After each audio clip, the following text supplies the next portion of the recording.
Olá, amigos, olá, amigas. Sejam todos muito bem-vindos aqui ao canal do Amave no YouTube, Amigos do Meio Ambiente da Vida. Ontem nós tivemos o encontro mensal de estudos e partilhas online do Amave, no qual estamos estudando a obra de Carlos Villarraga, Desenvolvimento Sustentável e o Papel dos Espíritas na Agenda 2030. E o capítulo de ontem que foi tratado foi o da ODS número 10, Objetivo de Desenvolvimento Sustentável número 10, redução das desigualdades. Falhou, problemas técnicos, não conseguimos gravar, não é? E o que é sempre muito... Perde-se muito, porque perde-se a interação, não é? Tudo que os outros amigos, os participantes, os amigos do Amave trouxeram. Mas, enfim, acontece, vamos providenciar isso, quem sabe a gente consegue... resolver esse detalhezinho técnico, né? Então vamos lá, vamos aqui apresentar o que nós mostramos ontem, quais foram as partilhas, não é? De informações, os cruzamentos, todos os estudos que fizemos sobre esse capítulo da obra do Villarraga, Redução das Desigualdades. Começamos tratando do Livro dos Espíritos. Ele, na questão 806, a pergunta de Kardec é a seguinte: é lei da natureza a desigualdade das condições sociais? Não. É obra do homem e não de Deus. E aí a pergunta prossegue. Mais uma. Algum dia essa desigualdade desaparecerá? Responde a espiritualidade dizendo que eternas somente as leis de Deus o são. Não vês que dia a dia ela gradualmente se apaga? Desaparecerá quando o egoísmo e o orgulho deixarem de predominar. Restará apenas a desigualdade do merecimento. Dia virá em que os membros da grande família dos filhos de Deus deixarão de considerar-se como de sangue mais ou menos puro. Só o espírito é mais ou menos puro, e isso não depende da posição social. E aí nós destacamos aqui em vermelho, gradualmente se apaga. A desigualdade no mundo, será que está realmente apagando-se gradualmente? Ou estamos percebendo justamente o contrário, um aumento dessa desigualdade em várias dimensões da vida, desigualdade de gênero, de oportunidades, de trabalho, de renda, não é? Então, é uma questão de fazer uma comparação em relação à história recente da humanidade e verificar, refletir sobre se o copo está meio cheio ou meio vazio, não é?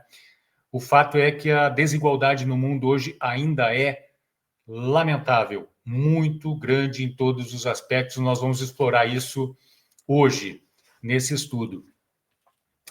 E nesse sentido, o Big Bang das desigualdades, não é? O início, a origem das desigualdades, conforme trata o Villarraga na obra.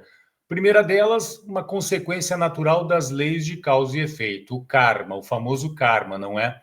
Mas também, a parte do karma, temos os frutos das escolhas e decisões individuais e coletivas das pessoas sobre a organização, a estruturação das entidades sociais, das estruturas sociais. E essas escolhas e decisões nem sempre são favoráveis às maiorias, não é? Vemos tanta gente passando fome, vemos tanta gente sem casa, vemos tanta gente fugindo das guerras, refugiados climáticos e por aí vai. E, em acréscimo ao que o Villarraga trouxe, nós adicionamos uma crise que está em andamento, a crise do triplo I, que é a crise da ignorância, a crise da indiferença e a crise da inação, todas alimentadas por uma verdadeira chuva, uma tempestade de egoísmo e de vaidade, não é? Tudo isso afeta, incrementa, estimula o crescimento da desigualdade no mundo hoje em dia. Nesse sentido, é muito legal a maneira pela qual Villarraga trata o assunto quando fala das manifestações da desigualdade. A desigualdade se manifesta em diferentes dimensões da vida, incluindo desigualdade nas oportunidades da vida em geral, desigualdade na renda, desigualdade na distribuição de riqueza, desigualdade no acesso à educação, na segurança alimentar, no mercado de trabalho, poderíamos citar também no saneamento básico, São tantas as dimensões da vida, tantas as características que reforçam essa desigualdade expressa, não é, no mundo hoje em dia, em pleno século XXI, tão cheio de alternativas, de tecnologias, de informação, de conhecimento. É incrível que ainda exista tanta desigualdade em pleno século XXI. E essa desigualdade se espalha pelas mais diversas esferas da vida. Tem origem nelas e acaba repercutindo nelas também, não é? Por exemplo, a desigualdade ambiental. Muitas pessoas, milhões de pessoas em países menos favorecidos influem pouco, por exemplo, na questão ambiental, na crise ambiental, e sofrem muito com os efeitos das mudanças climáticas, não é? As questões sociais e políticas também, as opressões de toda ordem que vêm a reboque das crises sociais e políticas, toda a problemática do mundo digital que estamos a ver hoje, não é? As grandes companhias, as grandes redes sociais sendo usadas para fins absolutamente escusos, monetizando o ódio, monetizando a polarização, a discussão, o antagonismo barato, raso, a falta de fraternidade, ou seja, isso está dando dinheiro nas redes sociais, no mundo digital, e acaba gerando um mar, um oceano de desigualdades, não é? E por aí vai. O espírito Lázaro, na obra Evangelho segundo o Espiritismo, em alusão até ao que nós falamos do triplo I, né, da crise do triplo I, ele diz que a virtude da vossa geração é a atividade intelectual, seu vício é a indiferença moral. E é verdade.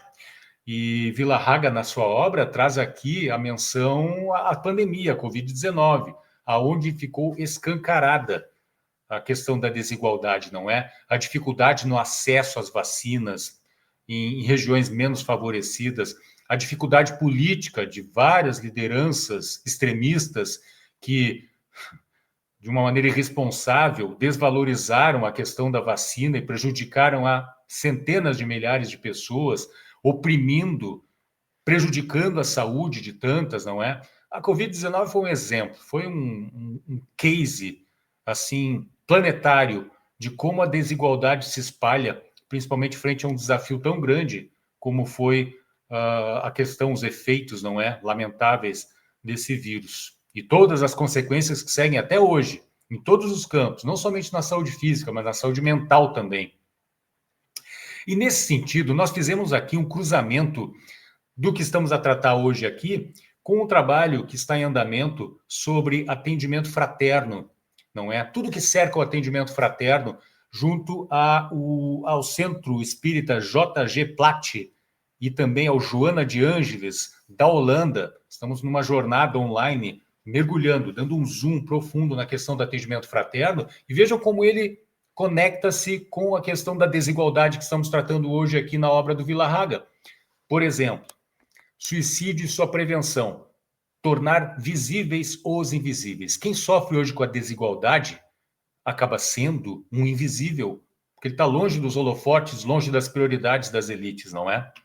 Então, nesse sentido, nessa jornada que está acontecendo online com o grupo na Holanda, nós apresentamos algumas informações que dialogam aqui com a nossa questão da ODS 10.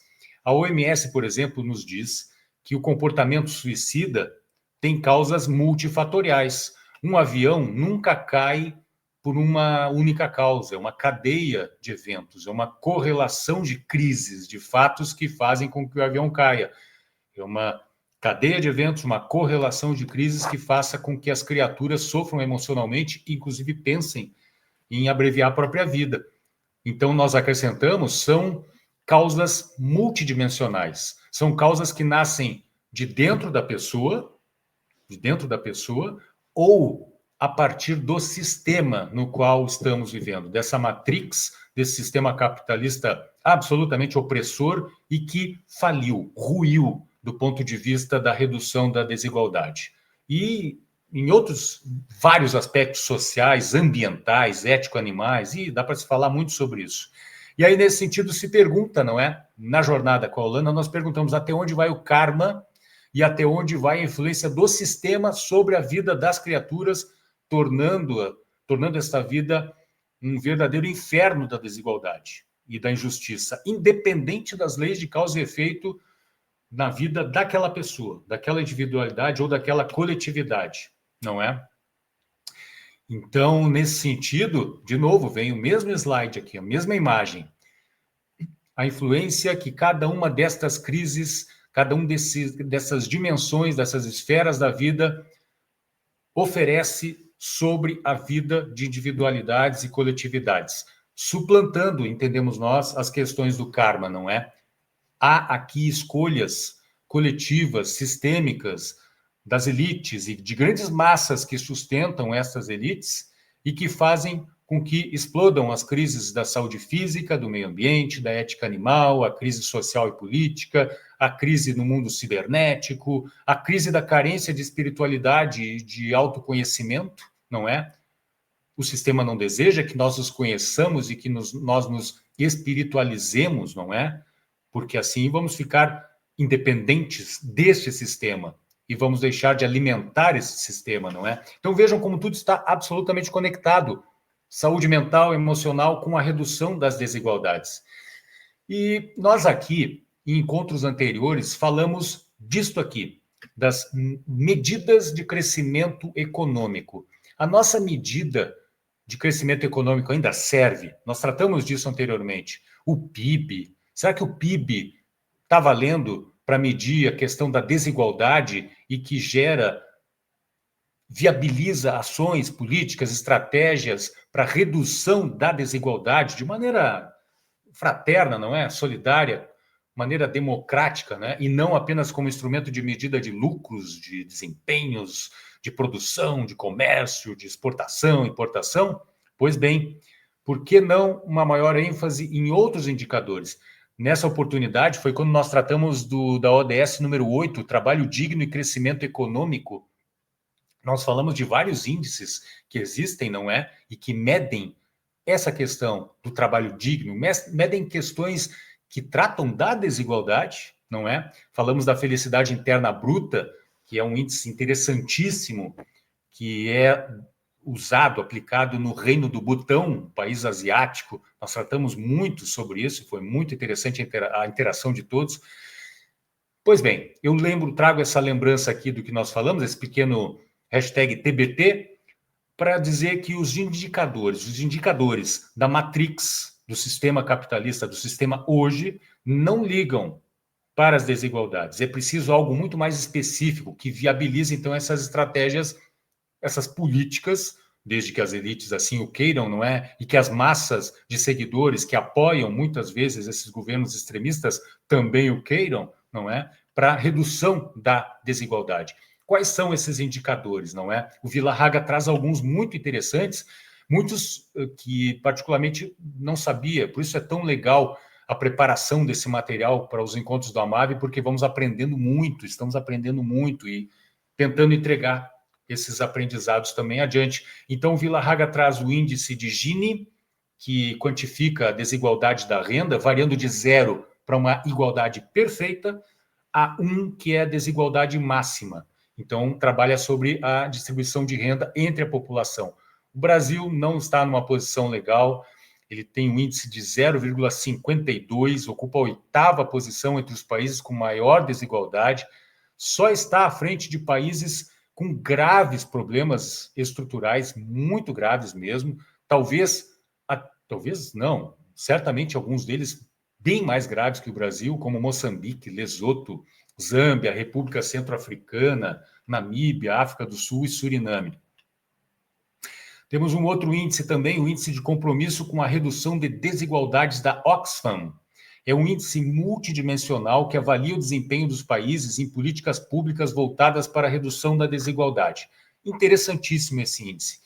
É uma classificação com base em serviços públicos, tributação progressiva, nesses tempos em que volta o assunto da tributação sobre as grandes fortunas, que óbvio que é algo que deve ser feito, que deve acontecer, não é? Haja visto a concentração de riqueza que nós vamos ver mais adiante, e também direitos trabalhistas. O Brasil, de novo, está numa posição muito ruim, ocupa a posição 71 de 158 países nesse ranking mundial. E temos também o Relatório Social Mundial da ONU, que analisa essa desigualdade num contexto planetário e que utiliza dados estatísticos, enfim, análises qualitativas para entender, fazer um raio-x da desigualdade em diferentes regiões e países do mundo. E o Brasil, o relatório indica que, depois de um período de uma certa redução da desigualdade no país, nos últimos anos, não é? A desigualdade aumentou de novo.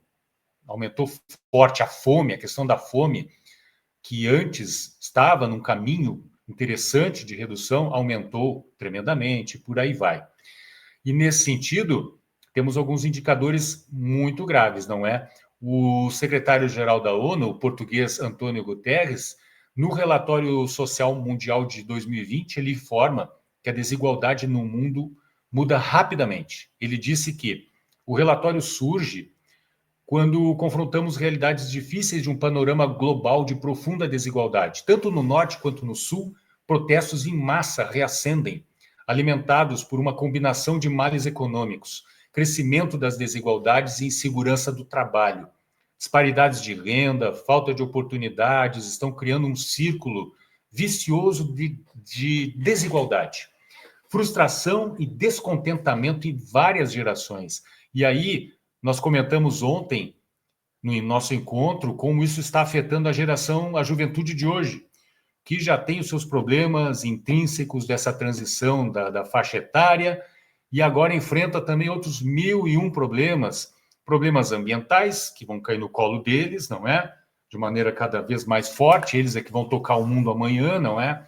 Problemas relativos às estruturas sociais, habitação, salário, oportunidades de emprego, renda, aluguel, enfim, uma série de pontos super importantes, fora as outras crises dimensionais que nós tratamos antes, não é? A questão da dificuldade de fazer um mergulho numa espiritualidade, independente de religião, e também numa viagem de autoconhecimento. Boa parte das massas da juventude hoje em dia carece disso, está muito mais ocupada com outras coisas, com o mundo digital, por exemplo, e o mundo digital tem as suas armadilhas, suas cascas de banana, afeta a vida de muitos jovens. Haja visto, é só falar do CVV, não é? O CVV no Brasil, Centro de Valorização da Vida, que atende por telefone, por chat, e conversa com centenas, milhares de jovens que estão enfrentando essas dificuldades, não é? Dificuldades relativas à ODS 10, da redução de desigualdades. Mas, assim, tem experiências, tem políticas aí pelo mundo e tem esperança. O Villahaga destaca aqui a fala do ex-diretor-geral do Ministério de Educação da Finlândia e atual professor de Políticas da Educação da Universidade New South Wales, em Sydney, na Austrália. O nome dele é Pasi Zalberg, e é um dos educadores mais reconhecidos do mundo. Ele fala que as sociedades igualitárias têm cidadãos com grau de instrução elevado, raros casos de evasão escolar, menores taxas de obesidade, melhores indicadores de saúde mental e índices mais reduzidos de ocorrência de gravidez entre adolescentes, em relação aos países nos quais a distância entre ricos e pobres é maior. E ele não mencionou aqui, mas eu complemento, a valorização dos profissionais da educação. Os professores, o cargo de professor na Finlândia tem status, tem um verdadeiro glamour, é um cargo disputado, é valorizado, é bem pago, ou seja, é outra história. É um país que investe naquilo que importa, não é? Que é educação. Por que não copiar isto, copiar os bons exemplos, fazer uma política de benchmarking? Por que não? Óbvio, por que não? Porque nem a todos líderes, governantes, industriais, enfim, os barões da Matrix. Não interessa muito a eles um povo bem educado, um povo espiritualizado, um povo que faça um autoconhecimento, um povo que entenda o que está acontecendo em relação aos outros habitantes do planeta Terra, humanos, não humanos, um povo que entenda a importância de cuidar do meio ambiente. Não interessa, porque vai prejudicar o bom funcionamento desse sistema que aí está, não é? Então, Por isso que a Finlândia tem um destaque, outros países também, não só a Finlândia, também atingindo um destaque muito grande nesse sentido. E o Vila Haga também chama a atenção da importância da inclusão social, econômica e política de todos, independente de idade, gênero, deficiência, raça, etnia, origem, religião, condição econômica e qualquer outra, garantindo a igualdade de oportunidades para todos os seres encarnados do planeta Terra. No Brasil, programas de transferência de renda têm contribuído e muito para a redução da desigualdade. São políticas de Estado, não de governo, como, por exemplo, o programa Bolsa Família, não é? Que é uma transferência direta de renda para famílias em situação de extremo risco social. Procedimento que faz muita diferença, faz a diferença na vida de muitas famílias, não é? E que tudo está conectado, não é? Tratar das necessidades básicas, do básico material, óbvio, também repercute no tratamento das questões emocionais, psicológicas, da saúde mental também, porque quem tem fome, quem tem uma dificuldade de ter um teto, óbvio que emocionalmente não vai bem, não é? Óbvio que também não vai encontrar muito espaço na sua vida para um engajamento ambiental, um engajamento social, político, fica mais difícil, embora existam, sim, muitos casos de pessoas em situação extremamente difícil e delicada que se empenham, não é? No refazimento do tecido social. Então, apesar das críticas dos extremistas, não é? Principalmente mais à direita, em relação a esses programas, este verdadeiro desprezo em relação ao apoio que o Estado deve dar às camadas menos desfavorecidas, esses programas de transferência de renda são importantíssimos. E vejam só que interessante, não é? O dono do X, o antigo Twitter, apesar das falas infelizes que tem proferido e das alianças bastante lamentáveis que tem feito o mundo afora, ele é um dos defensores de uma renda, ele tem conversado sobre isso, vamos ver se vai continuar a falar sobre isso, de uma renda básica universal, mínima, para todos, para redução das desigualdades. Vejam, é um assunto que precisa estar aí na pauta do planeta, não é? Vamos trazer Kardec aqui para a conversa. Quanto ao fato de que não todos os homens sejam igualmente ricos, Kardec explica que não o são por uma razão muito simples, por não serem dotados igualmente de inteligência, de atividade, de labor para adquirir e nem sóbrios, previdentes para conservar a riqueza, para conservar, enfim, os meios, os recursos materiais que necessitam. A esse respeito, ele faz uma pergunta à espiritualidade no Livro dos Espíritos. Será possível e já terá existido a igualdade absoluta das riquezas?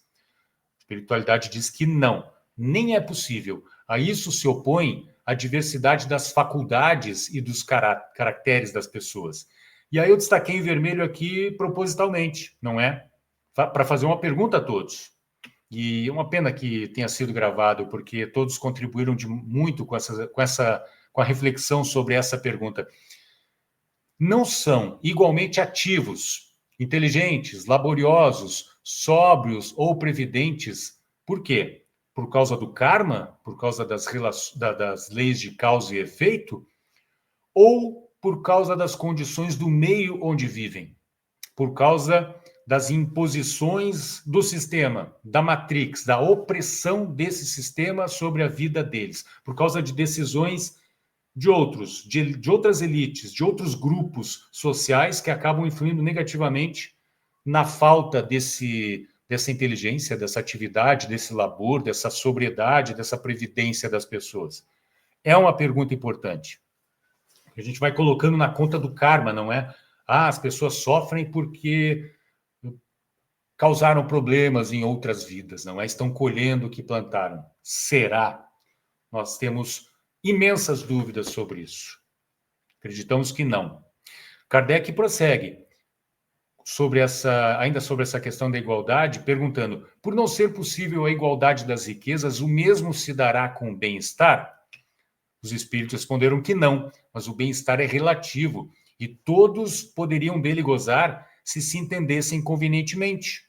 porque o verdadeiro bem-estar consiste em cada um empregar o seu tempo, atenção, como lhe apraza, e não na execução de trabalhos pelos quais, atenção aqui, nenhum gosto sente, nenhum prazer, nenhuma afinidade sente.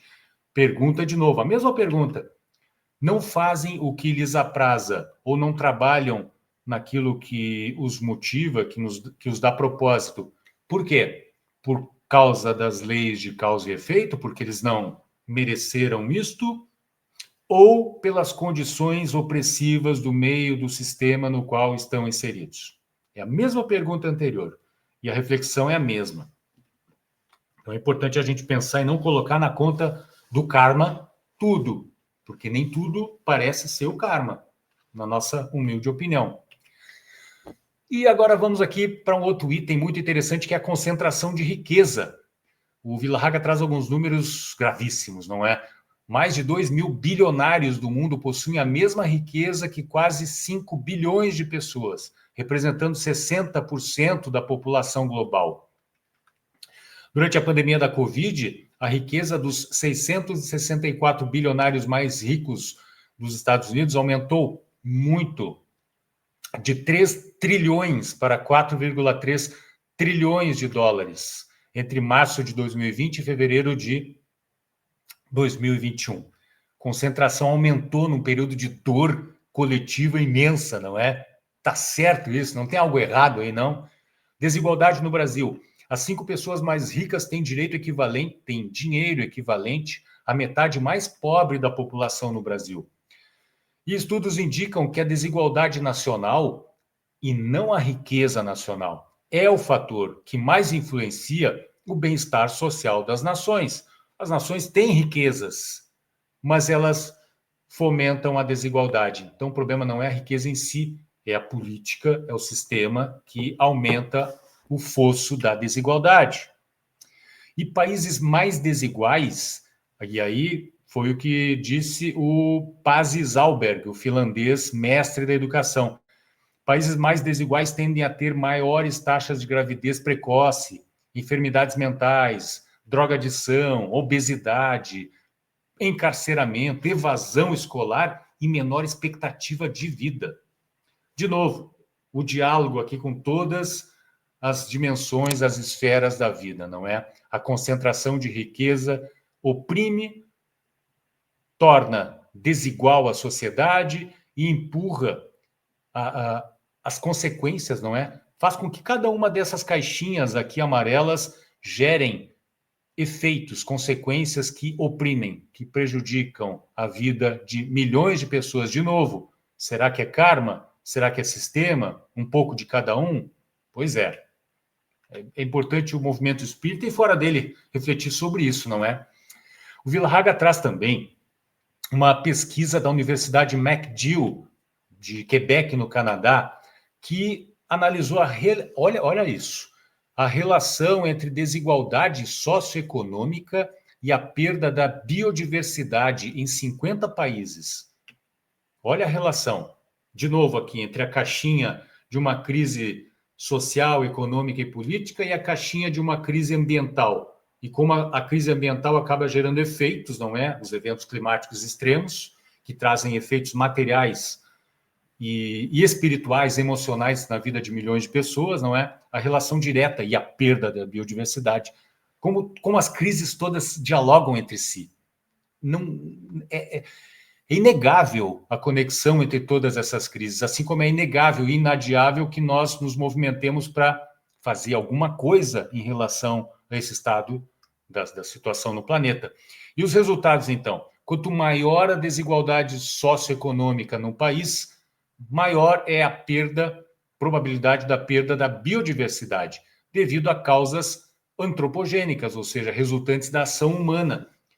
Sociedades com altos níveis de desigualdade podem ter menos capacidade ou motivação para proteger o meio ambiente, proteger a biodiversidade, resultando em práticas que levam, então, que alimentam o quê? A sexta extinção da biodiversidade que nós estamos presenciando hoje em dia. As 5 anteriores foram causas naturais. O homem não teve papel, até porque ele nem existia nesse tempo. Mas a cesta atual tem pegada humana, e aqui está uma das causas, a desigualdade socioeconômica. E a gente traz aqui o exemplo da capital da Mongólia, chamada Ulaanbaatar, cuja desigualdade no acesso à energia é imensa. E aí a foto de estudo, casas, as pessoas vivendo em casas onde para aquecimento, é um país muito frio, para aquecimento e para alimentação, para cozinhar, enfim, para buscar o alimento, eles usam lenha. Então, derrubam florestas, liberam, então, os gases do efeito estufa em massa para a atmosfera, acabam natural e indiretamente reduzindo a biodiversidade, que eu imagino já não seja muito rica, porque é um país árido, não é? Então, vejam, aqui tem um exemplo na Mongólia e outros tantos mundo afora. Poderíamos trazer vários.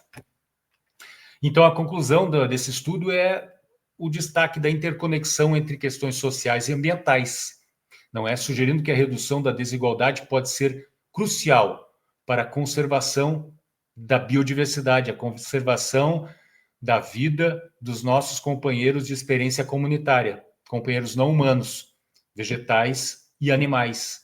E também contribuindo, óbvio, diretamente, consequência direta, contribuindo para a sustentabilidade ambiental no planeta. Tudo está conectado. Tudo. Tudo. É incrível. Vila Haga traz também aqui algo muito interessante, uma visão sociológica espírita que trata do mundo de oportunidades que nós espíritas e os não espíritas também, o AMAV é sempre um grupo que procura expandir, extrapolar, não é dedicado apenas aos espíritas. A Casa Planetária abriga todo mundo, é para não espíritas, é para agnósticos, ateus, católicos, budistas, para todo mundo. Tem oportunidades para todos na reconstrução do mundo. E aí, na obra de Manuel Porteiro, chamada Conceito Espírita de Sociologia, o Vila Haga traz uma fala do Porteiro muito interessante. Porteiro afirma que as desigualdades naturais dos homens de força, de saúde, de inteligência, de consciência, de sentimentos, atitudes, talento, oferecem amplo campo de oportunidades ao espírito para desenvolver uma existência dedicada ao bem e à purificação de todas as suas degradações, injustiças e imoralidades passadas. É como diz a Meimei, né, naquela obra que a gente gosta muito de mencionar, Deus Aguarda, é o irmão da experiência comunitária que está requisitando o nosso trabalho, a nossa cooperação, não é? Nosso apoio, a nossa empatia, a nossa solidariedade. Nesse sentido, a situação do mundo está tão difícil que nós temos oportunidades em todos os campos. Cada um de nós tem, como formiguinhas. Cada um pode fazer um pouquinho. Tem condição, sim, de fazer um pouquinho. E esse pouquinho não tem pouco valor, ele tem muito valor. Porque no somatório de todas as formiguinhas planetárias, imagina, pouquinho de cada um, a possibilidade, o potencial de virada de jogo planetário que nós temos em nossas mãos, não é? Então fica a dica aqui para que, se eu não conheço ainda, não li o livro, quero ler, ele está à disposição na internet, vale a pena fazer uma consulta e mergulhar na obra, e analisar, criticar, filosofar em cima. E daqui extrair possibilidades de ação concreta, não é? Porque, enfim, estudo e ação. Porque muito estudo, muito falatório sem ações pormenores que possam parecer... Bom, é aquela história do fé sem obras. E o Vila Haga traz também uma outra obra de Deolindo Amorim, com colaboração de Hermínio Miranda, O Espiritismo e os Problemas Humanos.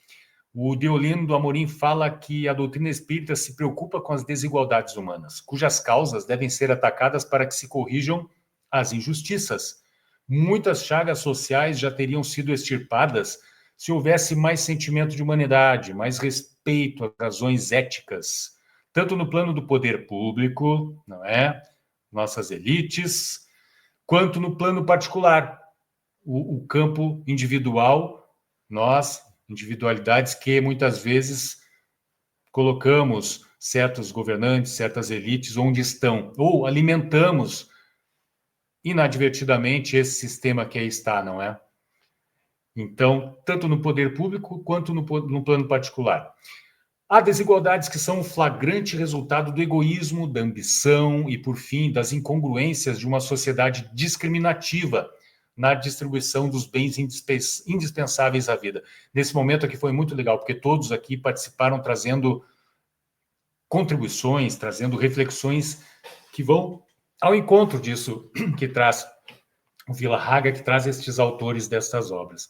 Então, amigos, quais são as sugestões de ações? O Villa-Haga sempre traz, ao final de cada capítulo, várias sugestões de ações, e aqui ele traz algumas bem interessantes. Por exemplo, apoiar políticos que estejam envolvidos, comprometidos com a implementação de ações, iniciativas que reduzam as desigualdades. Isso é fundamental.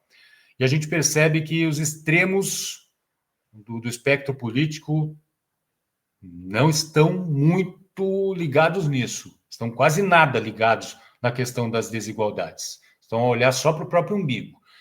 Outra ação, incluir o tema das desigualdades nos estudos do Centro Espírita, nos grupos de estudos, à luz da doutrina espírita. Grupos de estudos que tratem de filosofia, ciência e religião, ótimo. Coloquem sociologia, coloquem política junto, bem conduzidos, para evitar discussões estéreis, divisões, que a gente não quer isso, o mundo já está cheio disso. Que coloque ecologia, que coloque ética animal, que coloque outros assuntos, não é? Assuntos relacionados às dimensões da vida que mencionamos antes, aquelas caixinhas amarelas, isso tem que estar nos grupos de estudo, de fato.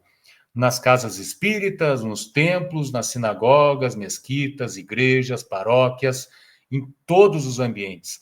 Nas escolas, no meio acadêmico, no meio ateu, agnóstico, tem que estar na pauta do dia esses estudos, porque isso vai gerar massa crítica, vai gerar pessoas questionando o sistema e vai gerar ações de trabalho, não é? Iniciativas para virar esse jogo. Uma outra ação sugerida pelo Villa-Haga, revisar as condições de trabalho dos funcionários dos centros espíritas, vale para qualquer outra entidade. Procurar saber se o seu dinheiro não está contribuindo para sustentar atividades, sistemas, indústrias, cadeias produtivas que estejam aumentando as desigualdades humanas. Isso vale, por isso que eu digo, é revolução, não é reforma íntima, é revolução íntima, de hábitos, inclusive, de hábitos de consumo, roupa, comida, enfim. Consumir, pensar muito bem antes de cada ato do cotidiano, antes de gastar cada centavo do nosso dinheirinho, não é? Ele sugere também que nós façamos parte de uma ONG que trabalhe para reduzir essas desigualdades. Elas precisam muito de voluntários mundo afora e doar, na medida do possível, um pouquinho, algum recurso para essas organizações que trabalham por um mundo mais justo e mais igual, não é? E esse mundo tem jeito, porque tem muita gente trabalhando nesse sentido por aí. Alguns exemplos. Tem uma plataforma aqui na Europa chamada Vinted, que estimula a economia circular, faz com que as pessoas desapeguem-se do que tem em casa, roupas, utensílios, dos mais variados, e os vendam nessa plataforma sem circular dinheiro, sabe? É praticamente um escambo. A gente vende, eu vendo uma jaqueta usada nessa plataforma, ganho lá 20 euros. Fica lá esse saldo. Com esse saldo eu posso comprar algo que eu estou precisando, um material esportivo para correr, enfim, e assim, usado, né, de segunda mão, mas de boa qualidade, e assim vai se girando a economia circular, deixando-se de produzir, deixando-se de incentivar o consumo exagerado que tanto degrada o planeta. Nesse mundo da moda, então, nem se fala, a degradação é gigantesca. Então, aqui em casa, por exemplo, ano passado, nós gastamos, entre aspas, quase 400 euros, isso aí dá quase mais de R$ 2.500, comprando o que precisávamos de roupa, de outros utensílios, enfim, usados, e não gastamos um centavo para isso. Porque também nós vendemos o que estava aqui em desuso, e aí com esse recurso adquirimos o que estava sendo necessário. Economia circular, isso é fundamental, fundamental. E assim, passar um vídeo aqui de uma iniciativa incrível, a cidade onde não existe dinheiro e nem política. Vejam só esse vídeo que está no perfil do Instagram de Marina Guaranha, que recomendo muito que conheçam. Tem sacadas ali inteligentíssimas, informações importantes sobre essas iniciativas. São verdadeiras bolhas, não é? Onde pessoas que estão pensando muito à frente já estão construindo um mundo diferente. Vejam só isso. Aqui não existe dinheiro e nem política. Nessa sociedade experimental, as decisões são tomadas de forma comunitária, sem um sistema tradicional de governo. Como posses e dinheiro simbolizam poder e status, aqui não existe lucro ou salário formal. E a terra e os bens são coletivos e pertencem a toda a comunidade. As crianças têm uma educação livre e personalizada, onde exploram as suas habilidades sem a pressão de notas ou exames tradicionais. Essa cidade foi fundada para que o trabalho não seja mais uma maneira de ganhar a vida, mas sim uma forma de se expressar e se desenvolver, ao mesmo tempo que serve a comunidade como um todo. Essa comunidade sustentável, que abriga mais de 50 nacionalidades, foi criada para promover a unidade humana, sem diferenças ou barreiras culturais. Essa cidade é Auroville, uma sociedade alternativa baseada na harmonia, cooperação e espiritualidade. Um experimento social fundado em 1968 aqui na Índia, e que até hoje estuda e se desenvolve para que um dia possa se tornar a cidade que o planeta precisa. Aqui não existe... Fantástico, hein? Uma iniciativa incrível e que está rolando já há 56 anos que ela existe, não é? Ou seja, comprovando a sua viabilidade, sem dinheiro, sem política, com solidariedade, com fraternidade, enfim. Vale a pena conhecer mais sobre Auroville, não é? Esse mundo tem jeito, tem jeito. E como nós falamos do trabalho de formiguinha de cada um de nós, que por menor que pareça, ele tem um valor imenso, imenso de cada um de nós, trazemos aqui para fechar essa parte uma fala de Paramahansa Yogananda, um yogi conhecidíssimo e que deixou um legado para a humanidade interessantíssimo. Recomendo muito a leitura de 2 livros dele. Um deles é este, que é o Eterna Busca do Homem, não é? Uma coletânea de palestras e artigos que ele produziu para a sua iniciativa chamada Self-Realization Fellowship, não é? Que busca difundir essas ideias de reconexão, de meditação, de experiência de vida em comunidade, de solidariedade, de fraternidade. Então, o Paramahansa Yogananda fala que não pense que é pequena contribuição feita por sua consciência espiritualizada. Sua parte pode significar muito. Eu até tiraria o pode, eu digo que ela significa muito. Significa muito, disso não há dúvida nenhuma. E aqui, de novo, fazendo uma ponte com esse trabalho sobre o atendimento fraterno junto às casas espíritas holandesas, nós, nessa semana, tratamos lá nessas casas sobre as preces ou irradiações em grupo. Já que estamos falando trouxemos aqui o Paramahansa Yogananda, que fala muito sobre a importância da meditação, inclusive meditação em grupo. Aqui nós vamos trazer um fato que aconteceu em 1993 nos Estados Unidos, em Washington, que estava a viver um período de gravíssima crise do ponto de vista da criminalidade, roubos, estupros, assaltos, homicídios, assim, em níveis assustadores, alarmantes. Então, o que aconteceu? Nessa época, ali na 1993, cerca de 4.000 pessoas de todo o mundo reuniram-se em Washington para meditar juntos por 2 semanas em nome da paz, para gerar uma energia que viesse a contribuir para aquela situação grave que estava enfrentando a cidade de Washington. E as coisas aconteceram, os resultados vieram, como trata a Maharishi International University neste artigo, que trata sobre os resultados, entra em detalhes no que aconteceu, não é? Esse gráfico nos mostra, então, que cerca de 4.000 pessoas em movimento por 2 semanas fizeram com que, olha, é uma coincidência? Não parece ser. O percentual de criminalidade caiu quase 25% por conta desse trabalho. Foi um trabalho liderado por Maharishi Mahesh Yogi, não é? Que utilizou técnicas de meditação transcendental e mentalizações em massa, acreditando que essa prática coletiva realmente poderia mudar um pouco, contribuir para a psicosfera, não é? Os espíritas falam muito de psicosfera, para a energia da cidade. E, de fato, os estudos depois do projeto indicaram uma redução nas taxas de criminalidade durante essa atividade de meditação transcendental. Ou seja, pesquisa sugeriu que a meditação em grupo pode ter um efeito benéfico sobre a sociedade, promovendo paz e harmonia. E, de fato, foi o que aconteceu. É o que precisamos fazer hoje.